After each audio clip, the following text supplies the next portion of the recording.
ધવલભાઈ આજે તમને એમણે ઓફર આપી કે તમે મારા વિસ્તારમાં ચાલો હું તમને વિકાસ બતાવું, પણ ધવલભાઈ હું તમને એમ કહું કે સામાન્ય 2 ઇંચ વરસાદ પડે ને એટલે અમારે તમે માનસરોવર રોડ ઉપરથી ક્રોસ કરીને તુલસી એવન્યુ સુધી તમે વાહન ઉપર જઈ શકો તો મને એમ લાગે કે આ 200 કરોડ ક્યાંક વપરાયા છે. તમે આઈઓસી રોડ ઉપર વચ્ચેના ટ્રેકથી 2 સાઈડ ઉપરથી તમે 2 વ્હીલર ઉપર નીકળી શકો તો આપણને એમની ડ્રેનેજ લાઇન સિસ્ટમથી ચાલી રહી છે, પૈસા વપરાઈ રહ્યા છે એવું ચાલે છે. જ્યારે વરસાદ પડ્યો ત્યારે ત્યાં જઈને ત્યાંની પરિસ્થિતિનો વિધિન 2 કલાકની અંદર નિવારણ લાવી કોર્પોરેશનની ટીમ મંગાવી અને 2 કલાકમાં એ પાણીનું નિવારણ લાવ્યું. 15 વર્ષમાં નથી ત્યાં ગટર બનતી, નથી ત્યાં રોડ બનતો.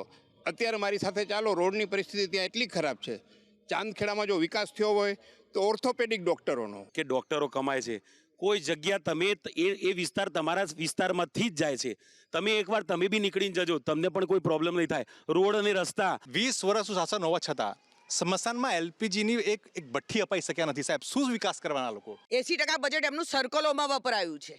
જ્યાં તમને સર્કલ ઉપર જોશો આમના બજેટમાંથી, જ્યાં સર્કલ પર જશો આમના બજેટમાંથી. વિસ્તારના લોકો માટે શું કર્યું? અમારી રજૂઆત જ ના, કારણ કે અમે કામ કરીએ જ છે. એમના જ વિસ્તારમાં આજની તારીખમાં 3 જણાની ગ્રાન્ટો આપેલી છે. અરુણસિંહભાઈ અમારી પાસે લિસ્ટ માગે છે.